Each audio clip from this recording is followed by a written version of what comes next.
10h, 11h, le grand rendez-vous européen avec Les Échos et iTélé. Jeudi dernier, le 1er décembre, François Hollande a annoncé qu'il n'était pas candidat à sa réélection. François Bayrou, est-ce que vous pensez que c'est le Premier ministre qui l'a forcé à renoncer? Est-ce que Manuel Valls a piégé François Hollande? Vous voyez qu'il y a des règlements de compte dans tous les sens.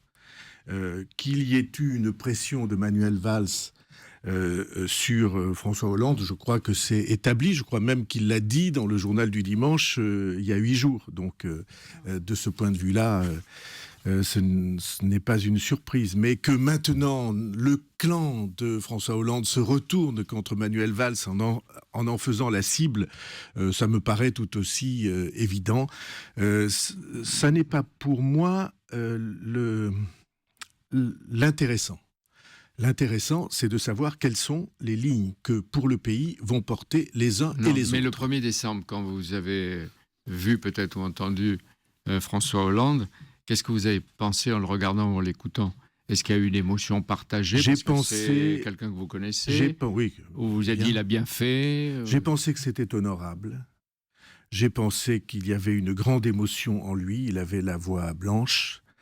Et j'ai pensé que cette décision était en fait contrainte et forcée et en germe depuis très longtemps. Contrainte et forcée par quoi? Par qui? Contrainte et forcée par le fait qu'il se trouvait complètement isolé et qu'il n'aurait pas pu défendre, porter un projet de manière...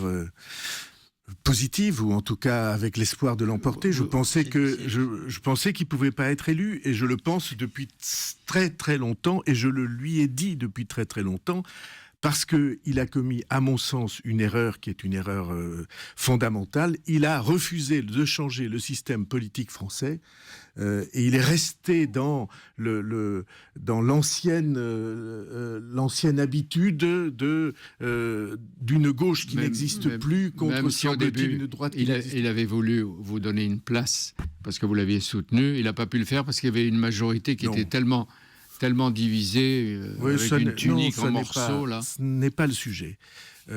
François Hollande était obligé de changer. Est-ce qu'on a frôlé la crise institutionnelle, à votre avis? On va répondre à cette question, après je répondrai à la vôtre. François Hollande était obligé de changer la ligne économique qui était folle et qu'il a défendue dans son élection. Et puis, il n'avait plus de majorité et il a refusé d'envisager un nouveau fonctionnement, de nouvelles règles qui auraient permis, dans la politique française, de dégager des majorités d'idées.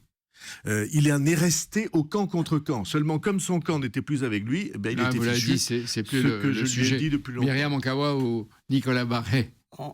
En renonçant à se représenter, est-ce qu'il affaiblit la fonction présidentielle, ou est-ce qu'il la restaure? Est-ce qu'il est encore crédible sur la scène internationale? Comment voyez-vous les choses?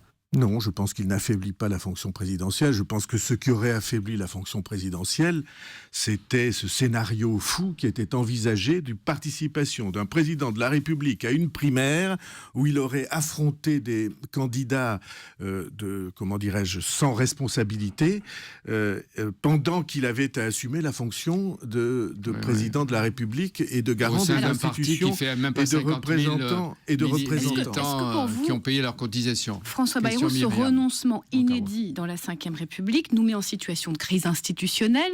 Et si oui, est-ce que François Hollande peut encore gouverner, ou est-ce qu'il aurait dû finalement provoquer des élections présidentielles anticipées? Non, ça ne nous met pas en situation de crise institutionnelle. Ce qui nous met en situation de crise institutionnelle durablement, c'est le système notamment électoral, que nous avons choisi et qui fait que la majorité des Français n'est pas représentée dans nos institutions. Ça, c'est la crise institutionnelle.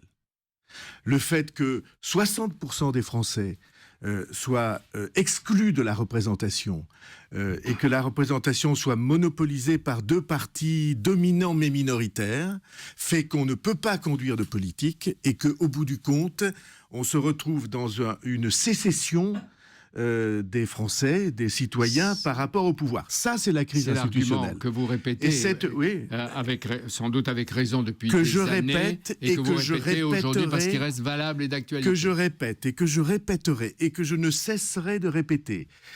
Nous sommes normalement une démocratie représentative. Vous êtes d'accord avec ça? Une démocratie représentative doit représenter les Français. Il se trouve que la majorité des Français n'est plus représentée par un système qui fait que les partis dominants sont minoritaires dans l'opinion.